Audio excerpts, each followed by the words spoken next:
अदानी ग्रुपचे अध्यक्ष गौतम अदानी यांनी विद्यार्थ्यांना दुसरा स्वातंत्र्य लढा सुरू करण्याचं आवाहन केलंय।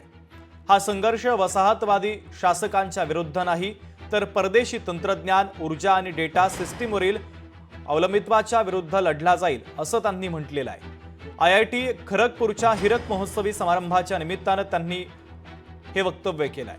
आता युद्ध सर्व्हर फार्ममध्ये लढली जात आहेत, खंदकांमध्ये नाही।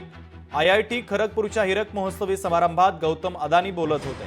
पुढे बोलताना अदानी असं म्हटलेत की भारतानं 1947 मध्ये राजकीय बंधनांचं बंधन तोडलं, परंतु 2025 मध्ये आयातीत सेमीकंडक्टर, ऊर्जा आणि लष्करी प्रणालींवर अवलंबून राहिल्यामुळे ते बाह्य शक्तींपासून असुरक्षित राहील। आज आपल्याला ज्या युद्धांना लढावं लागतं ते बहुतेकदा अदृश्य असतात। ही युद्धे सर्व्हर फॉर्ममध्ये लढली जातात, खंदकांमध्ये नाही।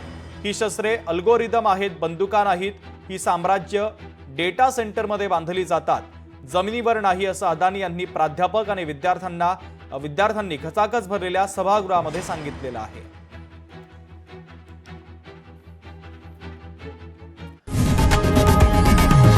लोकशाही मराठी ऐका, पहा, जागरूक रहा।